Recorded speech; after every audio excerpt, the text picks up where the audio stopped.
नमस्कार, आप देख रहे हैं एनबी न्यूज और मैं हूं आपके साथ योगेश पांडे। स्वागत है आपका उत्तराखंड के खास बुलेटिन में। केंद्रीय सड़क परिवहन और राजमार्ग मंत्री नितिन गडकरी खटीमा पहुंचे आज और रैली मुख्य बाजार से होते हुए शहीद स्मारक स्थल पर संपन्न हुई। सीएम पुष्कर सिंह धामी, केंद्रीय रक्षा राज्य मंत्री अजय भट्ट व भाजपा प्रदेश अध्यक्ष भी यात्रा में शामिल रहे। बता दें कि मुख्यमंत्री पुष्कर सिंह धामी यात्रा की तैयारियों का जायजा लेने के लिए सोमवार को शाम ही खटीमा पहुंच गए थे और भाजपा के कुमाऊं मंडल की विजय संकल्प यात्रा का शुभारंभ 19 दिसंबर को बागेश्वर से केंद्रीय खेल मंत्री अनुराग ठाकुर व मुख्यमंत्री पुष्कर सिंह धामी ने किया था। वहीं आज रैली के दौरान केंद्रीय मंत्री नितिन गडकरी ने कहा कि प्रधानमंत्री के मार्गदर्शन में और मुख्यमंत्री पुष्कर सिंह धामी के नेतृत्व में उत्तराखंड के विकास को नई दिशा देने के लिए हम कटिबद्ध हैं और इतनी बड़ी संख्या में उपस्थित यह जनसैलाब उत्तराखंड में फिर से भाजपा की सरकार बनाने का विश्वास दिलाती है। इसके साथ ही उन्होंने कहा, डबल इंजन वाली सरकार उत्तराखंड के विकास को नई दिशा देगी। यह विश्वास जताते हुए उत्तराखंड की जनता को राज्य में फिर से भाजपा सरकार लाने की अपील भी की है। विश्वास है और मैं आपको विश्वास देना चाहता हूं कि आपके आशीर्वाद से उत्तराखंड बदल रहा है और टूरिज्म ऐसा सेक्टर है कि जिसमें 49% कैपिटल इन्वेस्टमेंट रोजगार निर्माण करने के लिए खर्चा होती है। यह रोड से उत्तराखंड समृद्ध बनेगा, संपन्न बनेगा और सबसे बड़ी बात कही होगी तो धामी जी के नेतृत्व में उत्तराखंड के नौजवानों के हाथों को काम मिलेगा। मुझे मुख्यमंत्री जी ने मांग की है कि खटीमा यहां रिंग रोड का निर्माण करने में मुझे सहयोग करे। मैं आज घोषणा करता हूं, चकरपुर से कालापुल होते हुए टेढ़ाघाट वाया पहेनिया बाईपास तक रिंग रोड का निर्माण 54 किलोमीटर भारतमाला परियोजना में लिया जाएगा। ये मुख्यमंत्री जी के कारण हो रहा है। मैं आपसे यही आह्वान करने के लिए आया हूं कि ये सब बातें इसीलिए हुई कि उत्तराखंड के विकास को डबल इंजन लगा है। मोदी जी के नेतृत्व में भारत सरकार का और हमारे धामी जी के नेतृत्व में उत्तराखंड की सरकार का एक जवान, नौजवान, उत्साही, निर्णय करने वाला और उत्तराखंड को तस्वीर को बदलने की ताकत रखने वाला नेतृत्व उनके रूप में आज है। और इसलिए मैं आपसे यही कहने के लिए आया हूं कि जो मौका आज तक आपने भारतीय जनता पार्टी को दिया था, यही मौका फिर से दीजिए। ये विजय संकल्प यात्रा है जिसका समारोह हो रहा है। उस विजय का आप संकल्प करके जाइए और भारतीय जनता पार्टी को विजयी बनाइए। यही अनुरोध करते हुए अपनी बात को समाप्त करता हूं। धन्यवाद। उधर राजधानी देहरादून के परेड ग्राउंड में आम आदमी पार्टी के राष्ट्रीय संयोजक और दिल्ली के मुख्यमंत्री अरविंद केजरीवाल सोमवार को देहरादून पहुंचे, जहां उन्होंने परेड ग्राउंड में एक जनसभा को संबोधित किया। इस दौरान कार्यक्रम के खत्म होने के बाद केजरीवाल ने कार्यकर्ताओं के साथ एक बैठक भी की। जनसभा के दौरान कई लोगों से मुलाकात की, लेकिन जब वे दिल्ली पहुंचे तो उन्होंने ट्वीट कर जानकारी दी कि वे कोरोना पॉजिटिव हैं। इस खबर के बाद देहरादून में भय का माहौल बन गया है और जिसके बाद बीजेपी, कांग्रेस ने भी केजरीवाल से राज्य की जनता से माफी मांगने की मांग की है। आरोप है कि केजरीवाल उत्तराखंड में कोरोना फैलाने के लिए आए थे। अरविंद केजरीवाल जी के स्वास्थ्य लाभ की कामना करता हूं। उसके बाद उनके इस कृत्य की घोर निंदा करता हूं। आम आदमी पार्टी और अरविंद केजरीवाल को इस प्रदेश की जनता से माफी मांगनी चाहिए। उन्होंने इस प्रदेश की जनता की जान को जोखिम में डाला, उनकी जान के साथ खिलवाड़ करने का काम किया। अरविंद केजरीवाल जैसा व्यक्ति जो इतने बड़े पद पर बैठा हुआ, उसके द्वारा इतनी बड़ी लापरवाही, ये बिल्कुल जो है नाकाबिले बर्दाश्त है। अरविंद केजरीवाल को क्या उत्तराखंड की गाइडलाइन की जानकारी नहीं थी कि उनको पता नहीं था कि उनको जो आरटीपीसीआर टेस्ट कराना चाहिए? और आपने देखा कल किस प्रकार वो लगातार मंच पर खांस रहे थे। जब उनको इस प्रकार के लक्षण थे तो उसके बावजूद वो लगातार जनसभाओं में लोगों से मिलते रहे। उसके बाद उन्होंने जो है बीजापुर गेस्ट हाउस में 2-2, 3-3, 4-4 मीटिंगें की। उन्होंने ना केवल उत्तराखंड की जनता की जान जोखिम में डाली, अपितु अपने कार्यकर्ताओं और पदाधिकारियों की जान भी जोखिम में डाले। ये विडंबना है अपने आप में और संशय बना हुआ है इस बात पर कि किसी भी आरटीपीसीआर की रिपोर्ट जो है 203 घंटा कम से कम लेती है।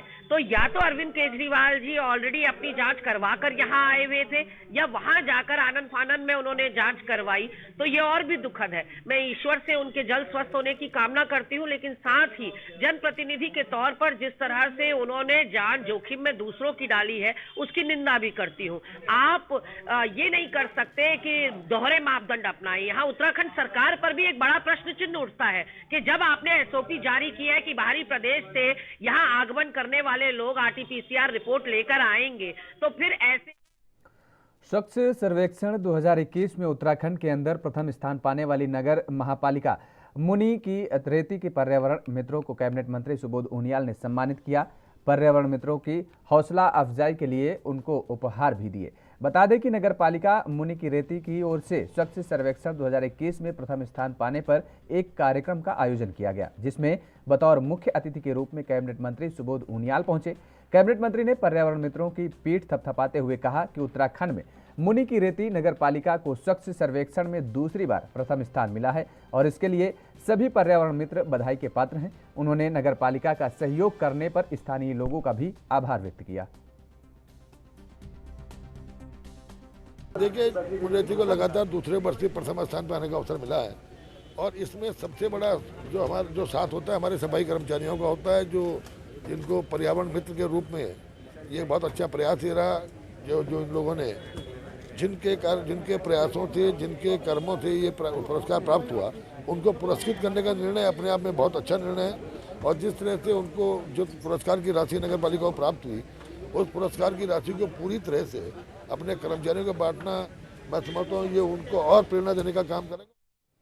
उत्तराखंड के कैबिनेट मंत्री सुबोध उनियाल ने एक बार फिर दिल्ली के मुख्यमंत्री अरविंद केजरीवाल पर जुबानी हमला बोला है। कैबिनेट मंत्री ने कहा कि जिस प्रकार दिल्ली के मुख्यमंत्री उत्तराखंड में आकर एक के बाद एक घोषणा कर रहे हैं, वो धरातल पर कभी उतर नहीं सकती, क्योंकि सत्ता से बाहर रहकर घोषणा करना बहुत आसान होता है, जबकि सत्ता में रहकर सरकार ने जनता के लिए क्या किया है ये बेहद अहम होता है।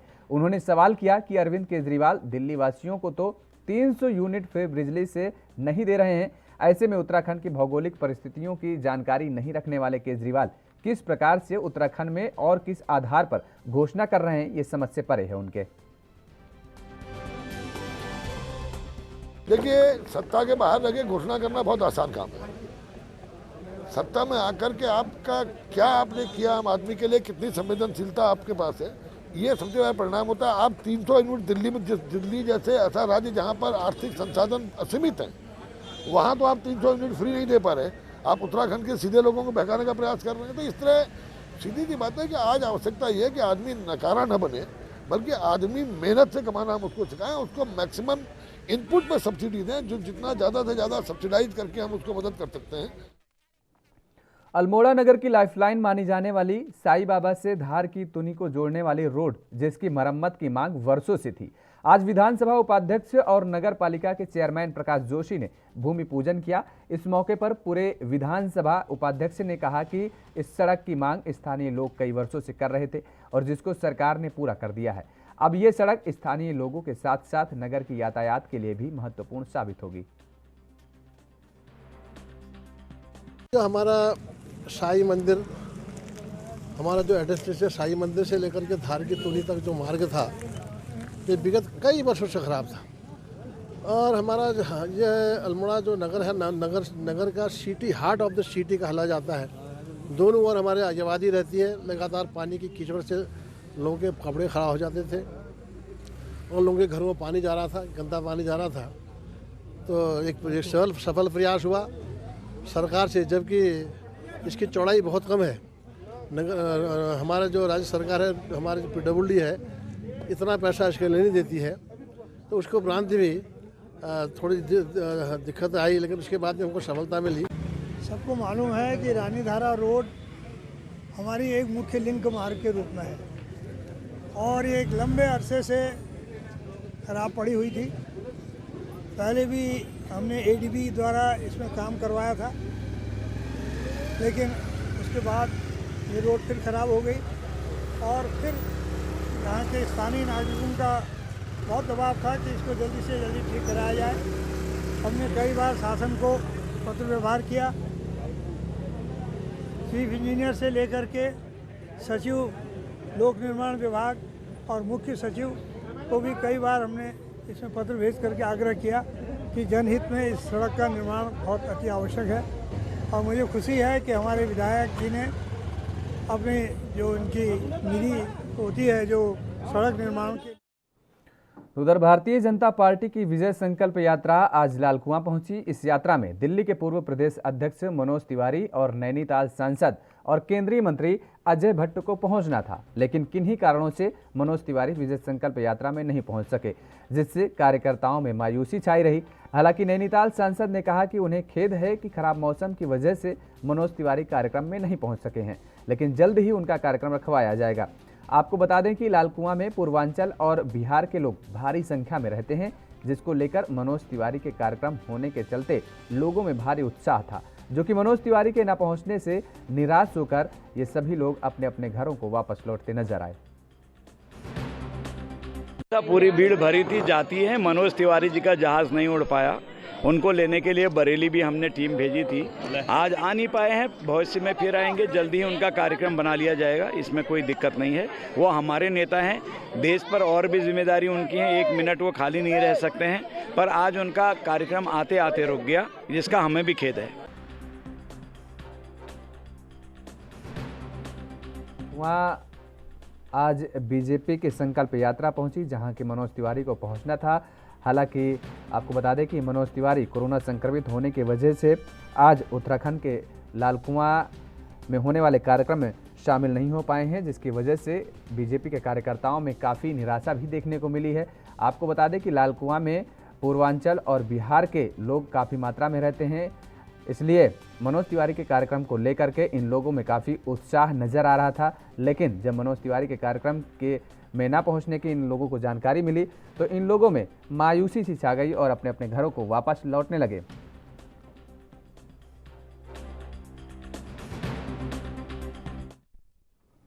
आम आदमी पार्टी 6 जनवरी से काशीपुर विधानसभा क्षेत्र में नव परिवर्तन पदयात्रा निकालेगी, जो गांव पैगा की दुर्दशा के हाल में पड़े सरकारी स्कूल से शुरू होगी। यह पदयात्रा 19 जनवरी तक चलेगी, जिसमें दीपक बाली पूरे विधानसभा क्षेत्र में चौपाल लगाकर समस्याओं से रूबरू होंगे। इस दौरान दीपक बाली ने लोगों से अनुरोध किया है कि ज़्यादा से ज़्यादा लोग अपनी समस्याओं को बताएं, जिससे उन समस्याओं का निराकरण किया जा सके।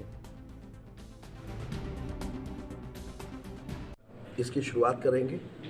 नव परिवर्तन पदयात्रा इसको हमने नाम दिया है और इसके जो संयोजक हैं वो हमारे जिलाध्यक्ष मुकेश चावला जी हैं और ये लगभग 14 दिन तक चलेगी। इसमें जहाँ जहाँ रात होगी वहीं वहीं रात्रि विश्राम होगा और सुबह फिर वहाँ से आगे बढ़ा जाएगा। और इसमें काशीपुर की जितनी भी ज्वलंत समस्याएं हैं उन सबको रूबरू देखना चाहते हैं, जिससे कि आने वाले समय में अगर जनता आशीर्वाद देती है और काशीपुर से आम आदमी पार्टी का विधायक बनता है तो वो प्राथमिकता के आधार पर उन समस्याओं को दूर कर सके, क्योंकि इस सरकार से तो ये उम्मीद है नहीं अब कि वो जो समस्याएं हैं जिनकी वजह से काशीपुर को इनके उस समय के तत्कालीन मुख्यमंत्री त्रिवेंद्र सिंह रावत ने भी कस्बा कहा था, तो इस शहर का बेटा होने के नाते मैं इस धब्बे को हटाने का पूरा प्रयत्न करूंगा। 6 जनवरी से आम आदमी पार्टी काशीपुर विधानसभा क्षेत्र में नव परिवर्तन पदयात्रा निकालने की अब पूरी तैयारी में है और यह यात्रा गांव पैगा की दुर्दशा के हाल में पड़े सरकारी स्कूल से शुरू की जाएगी, जो 19 जनवरी तक चलेगी, जिसमें दीपक बाली पूरे विधानसभा क्षेत्र में चौपाल लगाकर समस्याओं से रूबरू होंगे। और इस दौरान दीपक बाली ने लोगों से अनुरोध भी किया है कि ज़्यादा से ज़्यादा लोग अपनी समस्याओं को बताएं, जिससे उन समस्याओं का निराकरण कराया जा सके। अभी आप दीपक बाली को जिस तरीके से सुन रहे थे, साफ तौर पर उनका मानना है कि इस सरकार से उन्हें कोई उम्मीद नहीं है, जनता को भी कोई उम्मीद नहीं है। अगर खटीमा में आम आदमी पार्टी का विधायक बनता है तो सारी समस्याओं का निराकरण किया जाएगा। इस वजह से इस पदयात्रा को निकाली जा रही है और पदयात्रा को निकालने के साथ ही स्थानीय लोगों की जन समस्याओं को सुना जाएगा और उन समस्याओं को जल्द से जल्द निराकरण करने का हर संभव प्रयास भी किया जाएगा।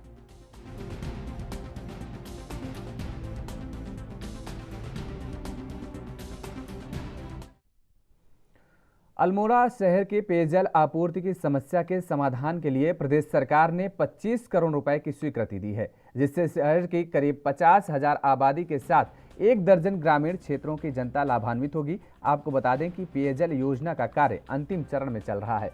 अधिशासी अभियंता ने बताया कि इस पेयजल योजना का लाभ जनता को जल्द से जल्द मिलेगा।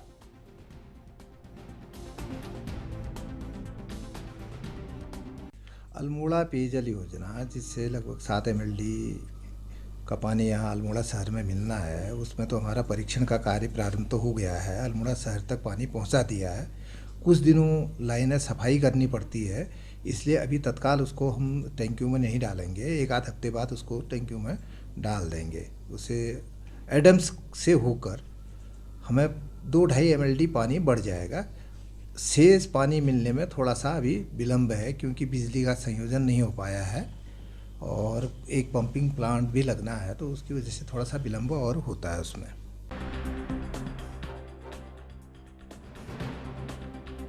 अल्मोड़ा शहर की पेयजल आपूर्ति की समस्या के समाधान के लिए प्रदेश सरकार ने 25 करोड़ रुपए की स्वीकृति दी है, जिससे शहर के करीब 50,000 आबादी के साथ 1 दर्जन ग्रामीण क्षेत्रों की जनता लाभान्वित होगी।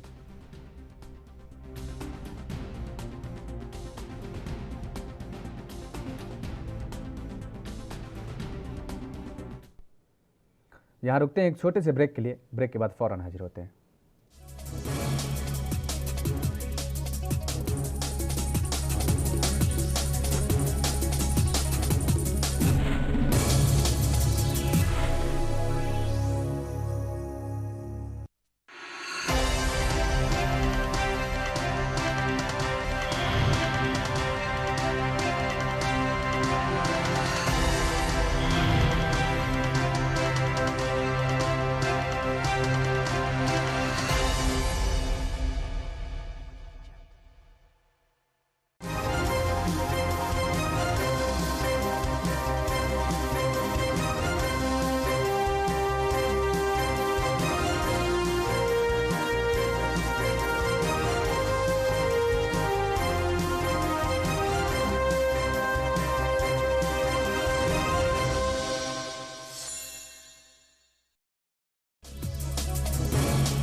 ब्रेक के बाद एक बार फिर आप सभी का स्वागत है। खबरों में आगे बढ़ेंगे। आगामी विधानसभा चुनाव को लेकर ऋषिकेश विधानसभा क्षेत्र में कांग्रेस ने अपनी पूरी तैयारियां करने का दावा किया है।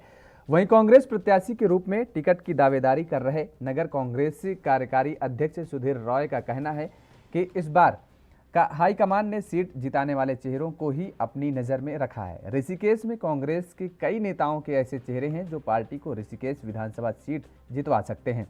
वह भी कांग्रेस प्रत्याशी के रूप में टिकट की दावेदारी की लाइन में खड़े हैं। यदि पार्टी हाईकमान उन पर भरोसा जताती है तो वह उस भरोसे पर खरा उतरेंगे। आगामी विधानसभा चुनाव को लेकर के ऋषिकेश विधानसभा क्षेत्र में कांग्रेस ने अपनी तैयारियां पूरी कर ली हैं, इस बात की जानकारी दी गई है। ऋषिकेश में कांग्रेस के कई नेता ऐसे चेहरे हैं जो पार्टी को ऋषिकेश विधानसभा सीट जितवा सकते हैं। वहीं कांग्रेस प्रत्याशी के रूप में टिकट की दावेदारी कर रहे नगर कांग्रेस कार्यकारी अध्यक्ष सुधीर राय का कहना रहा ये कि इस बार हाईकमान ने सीट जिताने वाले चेहरों पर भरोसा करेगी और कांग्रेस प्रत्याशी के रूप में अगर उन्हें टिकट की दावेदारी मिलती है तो वह उस भरोसे पर खरा उतरेंगे। 2022 जो है चुनाव का वर्ष होने वाला है और ऋषिकेश की जहाँ तक हम बात करेंगे तो मैं क्योंकि महानगर का कार्यकारी अध्यक्ष भी हूँ, तो अपने हिसाब से तो हमने जो महानगर की तैयारी है वो संपूर्ण रूप से कर दी गई है। और चूंकि मैं एक उम्मीदवार के तौर पे भी मैंने आवेदन किया है, तो उसके लिए भी जो हम देखने में आ रहा है कि हमारे जो जितने भी कार्यकर्ता है वो सब उनकी ट्रेनिंग जो होती है, ट्रेनिंग से लेकर जो ट्रेनिंग प्रोग्राम है वो सारे लगभग पूरे हो चुके हैं। बूथ लेवल में जो हमारी कमेटी का गठन था वो बूथ लेवल में हमारी कमेटी का गठन पूरा हो चुका है। फाइनल लिस्ट हमारी द्वारा जारी कर दी गई है और बूथ में जितने भी सेक्टर प्रभारी से लेकर जो है बूथ के प्रभारी तक होते हैं वो भी हमारे द्वारा सब तैयार कर दिए गए हैं। तो और उनकी कमेटी की जो उनकी बैठक होती है वो भी हमने 2-3 बार कर दी गई है। देखिए, जहाँ तक इस वर्ष की बात है तो मुझे ऐसा लगता है कि इस वर्ष जो है अनोखा होने जा रहा है। किसी के प्रेशर पॉलिटिक्स इस बार नहीं देखने को मिल रही है। जहाँ तक मेरे का अपना आइडिया है, जहाँ तक अपना मेरा विचार है कि जो हाईकमान है वो ऐसे लोगों को टिकट देगा जो जिताऊ उम्मीदवार हो सकते हैं।